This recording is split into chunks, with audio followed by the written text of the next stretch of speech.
കേരളത്തിൽ ഇന്ന് ഒറ്റപ്പെട്ട ഇടങ്ങളിൽ ഇടിമിന്നലോട് കൂടിയ മഴയ്ക്കും മണിക്കൂറിൽ 40 കിലോമീറ്റർ വരെ വേഗതയിൽ ശക്തമായ കാറ്റിനും മഴയ്ക്കും സാധ്യതയുണ്ടെന്ന് കേന്ദ്ര കാലാവസ്ഥാ വകുപ്പ് അറിയിച്ചു.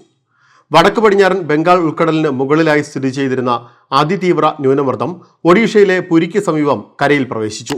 തുടർന്നുള്ള 24 മണിക്കൂറിൽ ഛത്തീസ്ഗഡ് മേഖലയിലേക്ക് നീങ്ങാനാണ് സാധ്യത. കേരള തീരം മുതൽ കർണാടക തീരം വരെയുള്ള ന്യൂനമർദ്ദപാത്തി ദുർബലമായി. ഇതിന്റെ ഫലമായി കേരളത്തിൽ അടുത്ത ഒരാഴ്ച വ്യാപകമായി നേരിയ ഇടത്തരം മഴയ്ക്ക് സാധ്യതയുണ്ട്. ഇന്ന് 7 ജില്ലകളിൽ യെല്ലോ അലർട്ടാണ്. തിരുവനന്തപുരം, കൊല്ലം, ആലപ്പുഴ, എറണാകുളം, കോഴിക്കോട്, കണ്ണൂർ, കാസർഗോഡ് ജില്ലകളിലാണ് യെല്ലോ അലർട്ട് പ്രഖ്യാപിച്ചിട്ടുള്ളത്.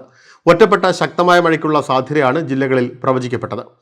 24 മണിക്കൂറിൽ 64.5 മില്ലിമീറ്റർ മുതൽ 115.5 മില്ലിമീറ്റർ വരെ മഴ ലഭിക്കുന്ന സാഹചര്യത്തെയാണ് ശക്തമായ മഴ എന്നതുകൊണ്ട് അർത്ഥമാക്കുന്നത്. അടുത്ത 3 മണിക്കൂറിൽ ഈ ജില്ലകളിൽ ഒറ്റപ്പെട്ടയിടങ്ങളിൽ ഇടത്തരം മഴയ്ക്ക് സാധ്യതയുണ്ടെന്നും കേന്ദ്ര കാലാവസ്ഥാ വകുപ്പ് അറിയിച്ചു.